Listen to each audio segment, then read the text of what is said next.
It's Real Fit Radio with B and j.lou. If you're a returning listener, welcome back. And if it's your first time listening, welcome. Welcome back, ladies and gents. So I'm feeling good. I hope you're feeling good. We're just trying to get back in the swing of things with stuff closing down again. Trying to acclimate to that. Just figure it out. It's a roller coaster, up and down, up and down. So just get with it and figure out how to, in your words, maneuver through manure. Yeah. How you feeling? I'm pretty good.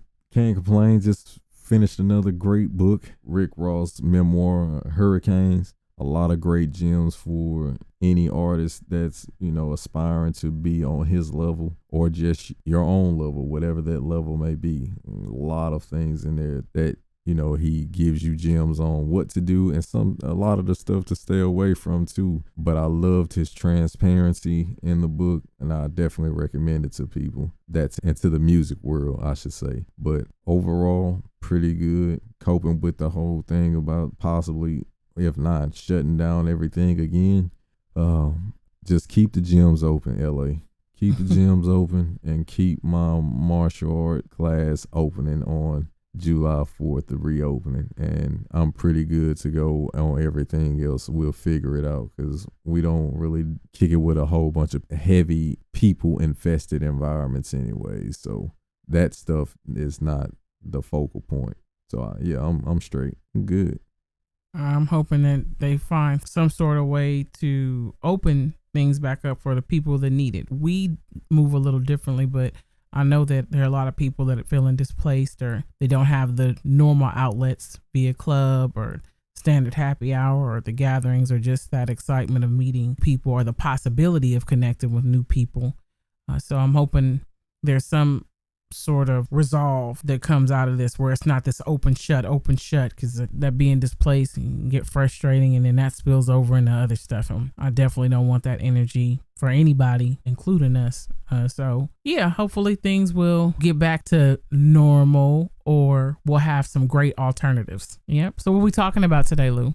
So the topic I want to bring up today, and I'll pose it as a question. Do you think there's more drive with the person who has less as opposed to the person who starts out with more? Is what I'm trying to get at. I'm saying that because throughout my years of research and looking at different things, looking at sports, looking at entertainment, looking at just successful businessmen, CEOs, etc., when you read their stories, they all come from these humble beginnings where, the parents was either together and they was working all these crazy hours and still couldn't afford to do things that they wanted to make a better life for their kids, or one parent left, or it was just some unfavorable situations. And those are the people that ended up going through the fire and becoming who they are today. I hear more about them being the success stories than kids or individuals who are grown now that come from favorable backgrounds where their financial situation was a lot more favorable than the people that come with the stories. Maybe it's a group or a great amount of people out there that come from a favorable background and environment where they're financially stable and they have just as much success as the ones who doesn't, and maybe they just don't get the light shedded on them. But I have yet to see it. So my question to you is, number one, have you seen that for yourself? And number two, do you think there's a difference in the drive between those two types of people? Well, I think there's a difference, but they share a similar quality. The difference is I could possibly come from a different background than you. The difference there. I live on this side of town. I didn't have that support system. I didn't have the financial means versus somebody that did. That's the difference. But the similarity, I think, that ties into all the people, despite what background they come from, they have a passion or desire or a why, and they persist in that. The why is so strong. The passion is so strong. And desire, I think, and passion are the same, to be the best in their craft, to attain financial freedom, to amass a certain amount of notoriety, whatever it is that drives them. I believe that every person that gets to that level of success, they all have that same quality. It's different. It may be passion here, it may be, a why there, it may be a desire there, but they all share that. And that's what I think keeps them going, because I've seen it portrayed in the movies, and you've seen people that have the money, or they don't have to go into this arena or go into this field of interest. They can stick to the path that their father, grandfather's father did, and follow in the family business. And they're like, nope, I want to strike out on my own. I want to do my own thing. I want to amass my own wealth. I want to earn my respect, or I want to do it with my blood, sweat, and tears. And that's a drive. That's their why, and that's the desire they have, and they do it. You have some people that come from less favorable situations where they didn't have the financial means of support, and they may have not even had a parent or parents. There's a stranger that assisted them, or they were given to somebody else because the family member or the parent wasn't able to assist or care for them, just the basic stuff the way that they needed to. And in that, a why could have been created, coupled with a passion or love that they had for a sport, or for building things, or wanting financial freedom, or wanting to have the financial means so that they would never have to experience being bounced around, or their children or whoever they wanted to assist in a way that may have to experience that wouldn't. So I think that there is a difference that we can see plainly from background, but there's a similarity that they share. So I'll say the similarity is, you're saying that these people all could share the lack of drive or the drive. So yeah, I can try to open my mind on the topic or the subject at hand, because originally I was floored by one side, but when I hear different perspectives and stuff, I can totally see where there are some slight similarities. So for example, the why for somebody who comes from an unfavorable situation would be, I don't want to live like this for the rest of my life, or I don't want my mom or my parents or whoever. I want to make sure that the person that took care of me never have to worry about working again because of what they did for me, and they didn't have to. And then when I look at somebody who's in a financially stable situation, their why is going to be different, because it's like, well, my driving factor is not the money. My driving factor is to make a name for myself. Mm-hmm. So yeah, because outside of that, I can't really see what a person's why would be that's already situated in that. It's kind of like seeing somebody who's winning a championship year after year. And it's like, how do you keep the championship drive going? You done won 3 or 4 in a row. You're already solidified as one of the greatest of all times. You're going to be in the Hall of Fame. I'm talking about sports wise. Well, how do you keep that driving factor? That's what I equate to somebody who already is in a favorable position, where their parents already have a Fortune 500 company, and whether they do anything or not, they're set. And then their kids after that is set. So what other driving factor or why do they have outside of the money? Because they don't really need that. That's not the driving force. But over here on the left side, where the environment is rough and everybody's working super late hours, long hours, and all this stuff, their driving force is like, I don't know what I got to do, but I don't want to do this. So those are the things. I don't know if they necessarily similar, but in forces of what you said about having a why.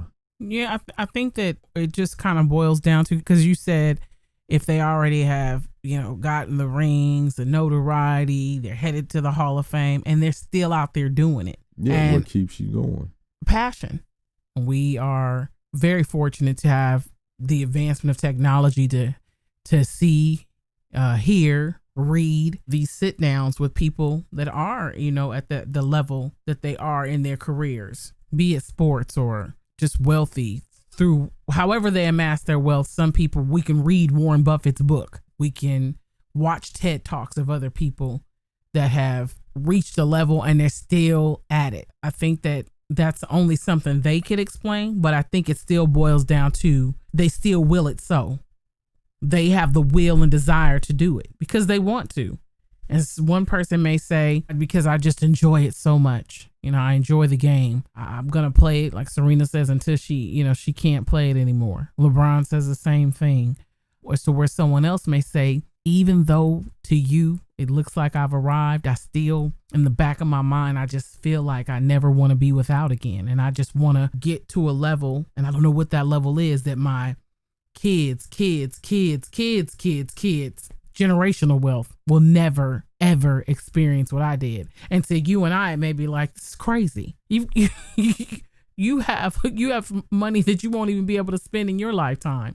But in their mind, it might be, yeah, that's my lifetime. But I need to be so long that my kids couldn't spend it in their lifetime. You know what I'm saying? And that's still will. It's drive. It's their why. So each why is probably unique. And there's probably a very common why, because it's like, I just want to keep winning. But when you just strip everything away, it's just will. It's the desire to do it because said reason, because this. They still have to want to do it. They still are aligning themselves with that. They're creating a structure, they're dedicated, and they're executing in such a way to continue to do it and win at that level. And not even just alluding to sports. I'm talking about winning investments, where you're making lucrative business investments and your money's working for you and you're not working for your money. Winning where you came up with an idea where now I just read, I think it was Tory Lanez and it was somebody else. Nas has his daughter where she's like a publisher or right. She's publisher on one of exactly. the songs. Because I was having a brain freeze. So she gets paid. That's money she's making, and she's not even an adult yet. And then Tory Lanez's son, he's a baby still. Same type of setup. So they're already setting it up to where it's like, okay, and to someone else, it's like, oh, the will still is there. Like, I'm creating ways for my kid to make money. What else can I do? Oh, I just set it up now to where, my kids can make money, and so on and so forth. So it's just a will to continue to win until they don't want to anymore. And I think it's something about when a person stops, when they say, I'm just not committed. Or as Kobe said, I don't have a love for the game like that anymore. I don't want to do this anymore. Everything changes. That commitment is not there anymore. For him, he retired. For someone else, I'm sure it would show. And it would be like so apparent if we were comparing it to how we saw them. If it was an athlete originally, like, wait a minute, who is this? What is this? You would see it. So no matter what type of situation demographically that they come from, set up as far as support systems, they still have to have it in their mind. Whatever the why is, they're committed and they're going to execute. They're in it to achieve financial freedom, success, notoriety. I never have to worry about money again. All of them are committed. So do you think people are born with that type of drive, or is it created? And I'm asking that because I'm saying that because in either situation, you can see somebody who's in a rough upbringing or a rough environment where they don't have a drive to do it, and and nothing comes of it. It's like, this is just what it is. And then you can look on the other side where they don't have a drive either, because it's like, I already have everything I need, so why do I need to do anything? So I'm saying that to say, do you believe that people do you think that people are born with that type of drive, or can it be created by something that happened? I think both. I think you can be born with this natural passion, but a person can still do it. You heard stories about it where it's like they overcame so many challenges. But they just were like, I was going to do this no matter what. Like, this was going to happen for me. You have people that create the scenario. It could be, or create, not the scenario, create the situation to where it's like they've created the why. It's like, my dad is respected, or my family is respected, and this is the money they have, or, I don't want to be attached to that. I want to do this, and I want to be great at it. And they're just committed. There are probably other ways that a why can be created. Stuff that we probably couldn't even, like, a why came out of that. Like, nobody was ever going to disrespect me again. I felt the way that they were looking at me when I came in with that shirt on. What? And you're like, what? It's like when I walked in, all the other people, you could tell they respected them. But when I came in and I had this little t-shirt on, they didn't respect me. And from that day forward, I knew I would never walk in a place and they didn't respect me. And it's like, and that's how you amass this multi-million-dollar yes. And so to us, it may be like, what? That's what really got you go? That's what really had you put your hand to the plow. You didn't feel like you were being respected in your cotton shirt. And I'm just making this up, but it makes sense to them. They commit to it and they go full throttle. I've answered the question, I think, but yeah, I think that it can come from both. And even some, like I said, that we haven't mentioned or haven't thought of. Yeah, I can't think of nothing else on top of that. No, you answered it in terms of what I was asking, just because, like I said, you don't have to tell certain people to do stuff. They just do it. It's like, oh, well, why do you do this? It's like, because I choose to, like you said. And then you got the ones where, and now I see what you mean when you say, oh, okay. Because for me personally, it's like you either have it or you don't sometimes. But then I guess circumstances can draw out certain mindsets and stuff that you originally didn't have, and it's because something happened to you or somebody said something to you or you saw something, and it's like, yeah, I ain't feeling that. I feel some type of way. So yeah, got nothing else to add to that particular topic. Did you want to touch bases on something else? Well, one thing I wanted to say about that too, or just to add to it, is contentment can breed a level of comfortability where you can assist with creating a why for someone too. Just to kind of go into elaborate on that a bit more. So for someone that has an ideal situation where everything has been given to them, and you may have a parent or parents saying, look, you're not going to always have this. I'm good to you, or we're good to you, but you better figure out how to, make your own way, because we're not going to always be here. And you saying you don't want to work a 9-to-5, you're enjoying, you living in the lap of luxury of what we've worked for, but this may not always be here for you. This is ours. And I don't feel comfortable just setting everything up for you because you're not demonstrating to me that you want to go get it for yourself. I want you to be able to maintain this, because you might blow it all. No.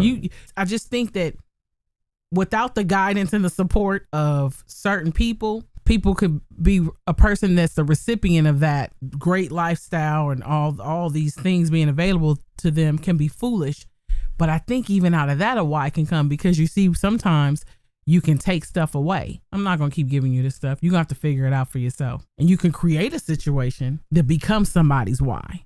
Now it's like, wait a minute, I'm not going to keep getting driven to school.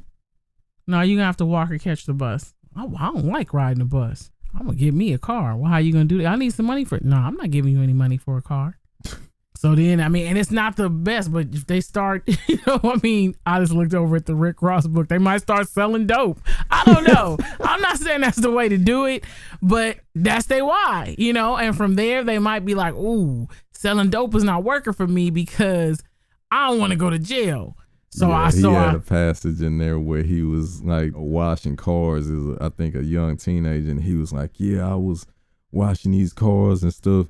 And I was like putting their tapes and stuff like that in chronological order and going above and beyond. And I was making $35. At first it was like, yeah, $35, I'm good. Now I can put this towards making some music. And I think it was somewhere in there where he got introduced, like you said, to that lifestyle. And he was like, in that moment, I knew $35 would never be enough for me ever again. He was like, when I saw that amount of money in my face, I was like, yeah, school wasn't the route for me. No matter what nobody told me, I'm going over here because of what I saw result-wise. I knew the dangers. I saw that money. So he created his why based off a visual concept of something that he seen and also what he was making himself. Right, but even if I segue it back to that one, because he went that route. Yeah. But if they decided, I don't want to sell drugs because I don't want the possible consequences and repercussions, I'm gonna work at the car wash and I'm gonna be the best person there washing cars. And then in them doing that, they meet the owner and they ask, how did you start getting car washes and stuff? How did you get into this business? And then they triple back to their support system. And it's like they didn't give them a car, but they know that they've had some money that's coming to them when they turn 18. You know, let's say this person wasn't 18 yet. So let's say catching the bus or getting dropped off at school. So when they get the money releasing them to 18, they start looking for some property. I want to find a place because I know about the car wash business. I'm going to start my own and I'm going to fill all the holes, and mine is going to be even better than the one I worked at. And they start that one up. That one does well. And they know the ins and outs of the business. They get another one. They got a franchise of car washes now, you know, and it's like, man, they making money hand over fist the legal way. And they have a couple of cars. They own car washes and people work for them. But if somebody goes back and says, how did you amass this wealth? Your car wash business is crazy. And from that, you took money and you started investing in real estate and other things like that. I remember my mom told me she wasn't dropping me off to school no more, and I don't want to take the bus. That was the why. You know what I'm saying? And I saw selling drugs wasn't going to work either because I didn't want to go to jail. But they still wanted to not be on the bus. So those whys can come into play a whole bunch of ways, but it's still the desire or the passion of the individual to want to do it. You know, to be successful, to not be hungry, to not have to catch the bus, whatever it is, you know, and everybody's is different, but the commitment is the same. Yeah.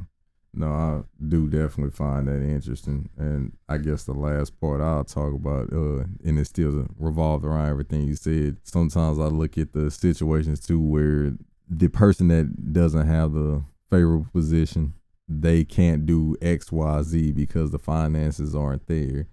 And then I look at the person that has the financial means to do everything, but maybe they're in a situation where it's like, no, we're not investing money into what you want to do. We're going to invest our money into what we need you to do, which is take over the family business. And that sometimes I feel like could possibly be an issue on their side of the fence, because it's like not everybody wants to take over their family business. And I guess it could be a difficult situation when it's like, well, dang, I like the lavish luxuries, but I also have a passion over here, but nobody's going to fuel that passion or that why that I have, because it's not what's going to make the money that's been making the money for the family all these decades or whatever.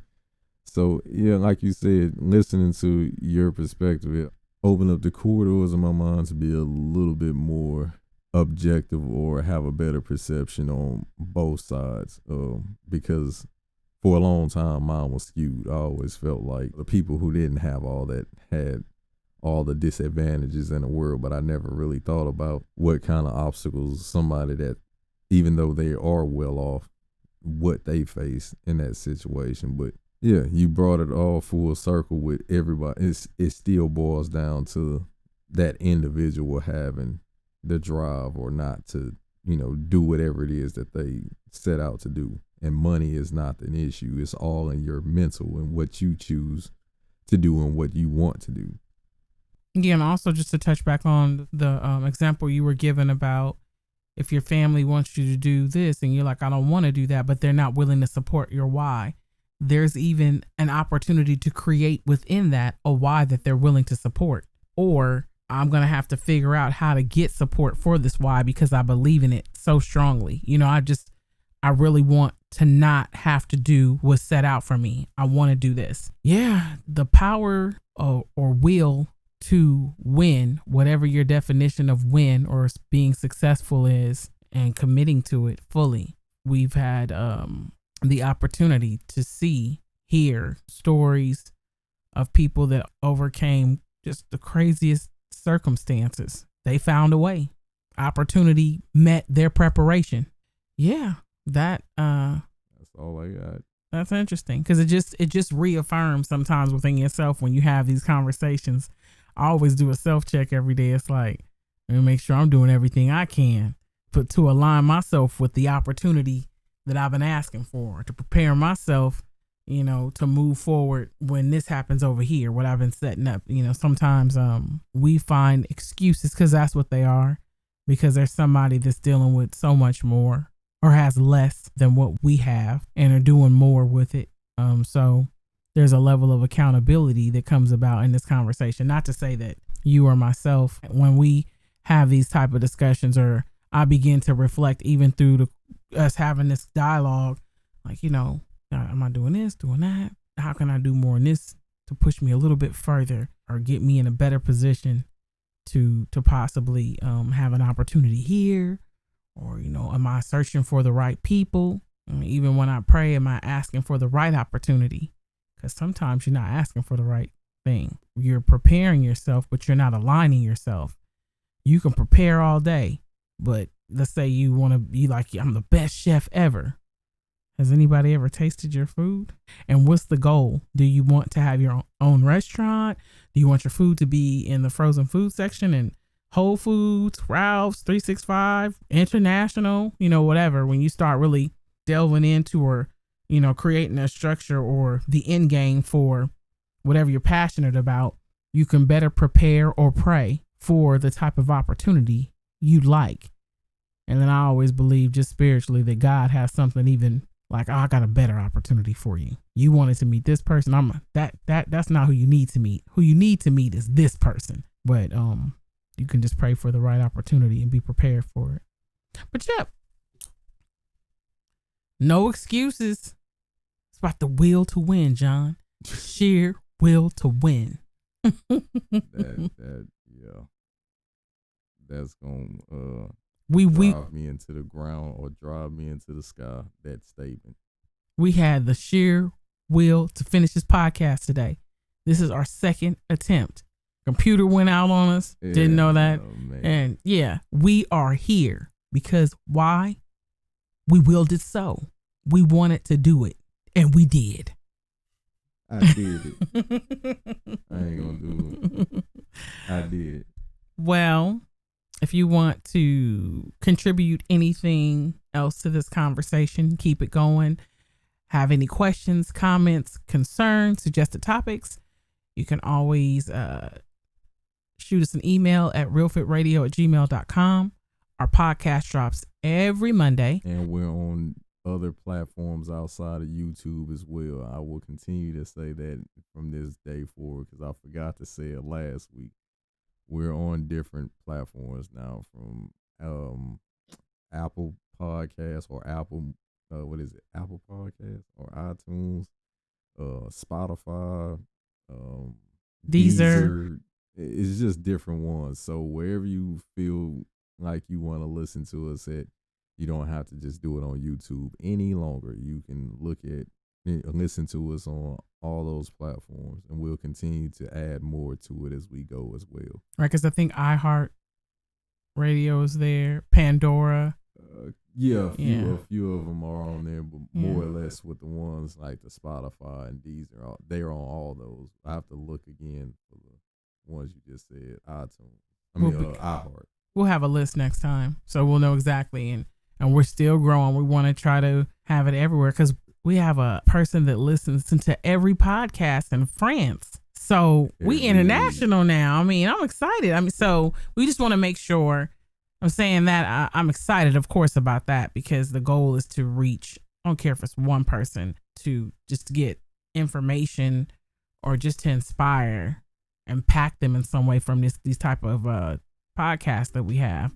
But the goal is to have it as many places as we can where it's accessible for someone that may not have access to YouTube, SoundCloud, or something like that. Our podcast drops every Monday, and you can catch a snippet of the podcast on our Instagram at RealFitRadio. If you're not following us, you should be. As always, I hope this inspired, impacted, or empowered someone. Until next time.